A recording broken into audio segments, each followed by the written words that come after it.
this meeting to order. It's Wednesday, February 12th, 2025. It's 9:30 a.m. and we're here for the Commissioner's regular consent agenda. If you please join me in the Pledge of Allegiance. I pledge allegiance to the flag of the United States of America and to the republic for which it stands, one nation, under God, indivisible, with liberty and justice for all. Thank you. Okay. Is there any changes to the consent agenda? Okay, none. Old business, consideration of minutes for the February 3rd through February 7th. Mr. Chairman, I move to approve the minutes from February 3rd through 7th. I second it. All in favor? Aye. Okay. Okay, old business finished. New business. We have no beer and wine licenses. We do have Shoshone County payables. Have you had time to review those? Yes. Okay. Cancellation of homeowners. We have one. Any of you guys reviewed that one? Yes. Yep. Okay. And the Rural Economic Development Professional Grant Agreement Amendment. And I'll turn that over to our grants administrator. So this is just an addition of funding to the one that we had signed, earlier in the year, would have been midsummer. This is the pass-through grant from the Department of Commerce for Silver Valley Economic Development Corporation that funds about $35,000 or $30,000 of Paige's salary for what she can do for economic development activities. They found additional money. Whether it was from not spending as much out in grants or whatever it was, but all of the 18 pros throughout the state, they gave an additional funding to, and so this is just adding $5,000 to that $30,000 that we've already agreed to and have actually done the first reimbursement on. So it's just an additional funding to help Paige in what she's doing. There's no match. The county's not on the hook for anything. We just send a bill once or twice a year, and then Paige does everything else. Okay, this is just a pass-through. They're just using us to pass through. We don't have any other obligations. Right. Okay. Like with a lot of the commerce things, it has to go through a public entity, and so we just partnered with them for quite a few years.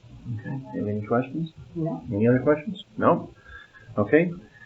Shoshone County Treasurer Statement.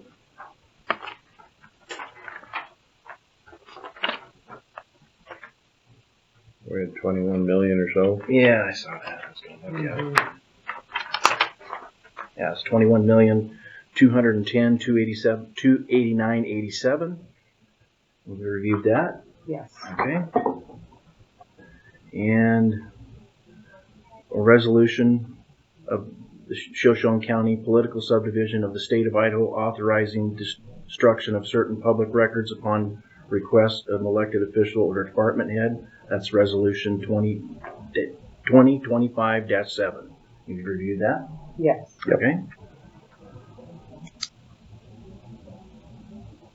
All right. And transportation services contract modification. Area agency on aging. It's a good day. I found more money. So, two different ones where we found more money. So the Area on Aging last summer, or actually last spring, they said we're out of funding, and so they gave us what they had left. And since June, we have not been able to submit for senior riders because they didn't have any funding left in that. They got a hold of me a couple weeks ago and said, guess what, we found some money. So they came back and asked for a projection, and so I did, the last couple of years projections.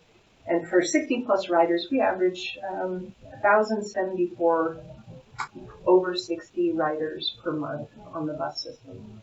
And that's the three different routes. That's paratransit, the Coeur d'Alene route, and our local route. And so I sent back to them, I just conservatively said, we'll have 910 for the next 6 months.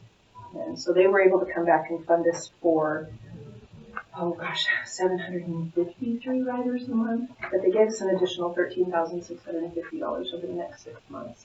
So we'll be able to use that through our June contract, which will be great because that just offsets the cost of the bus. No match or it just okay. We actually can use that for our match with ITV. Oh, okay. So it decreases our cash match for the county to run the buses. And that was for 13? Yes, $13,650. And it will cover 4,550 riders at $3 a ride.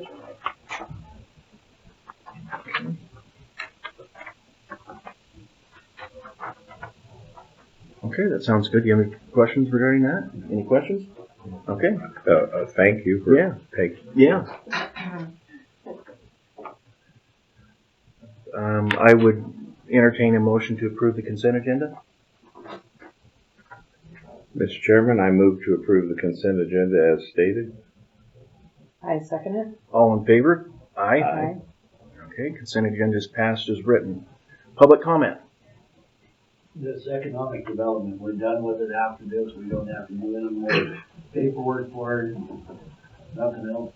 It's an annual, we apply for it annually. This was just Commerce got a hold of me and said, guess what, we found money. So just sign this to add to it. But you don't have to spend any more time on it. I don't spend more than 5 minutes a year on it anyway. Thank you. Okay, public comment. I was wondering if you're gonna do a Doge. And check everything. That's all I hear on the news. But, one of the things I saw on the news about the sheriff's office, today, and that they, were having problems with, the jail and stuff. Karen, yes. And, I know in past, I don't know about the sheriff now, but I know in past sheriffs and stuff, they've taken other prisoners from other places in. Are they still doing that? That we have to have that extra personnel, that we have these people here that aren't in our system? It's just a question. Well, if I understand you right, are we still taking in other prisoners? Yes, sometimes other we places. don't have a choice, but yeah, and we do get reimbursed from those. But the staffing problem they're having right now is just getting to the minimum of having 2 people on duty at a time, which they would need for even if we had 1 prisoner.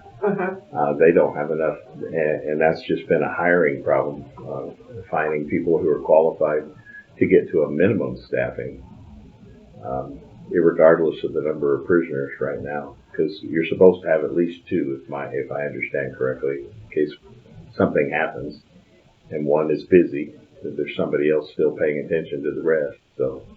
Okay. And then the other thing I was wondering about, I see sheriff cars going to Coeur d'Alene a lot and everything. And, okay, I was married to a sheriff, and he became under sheriff and stuff up in Poverty County.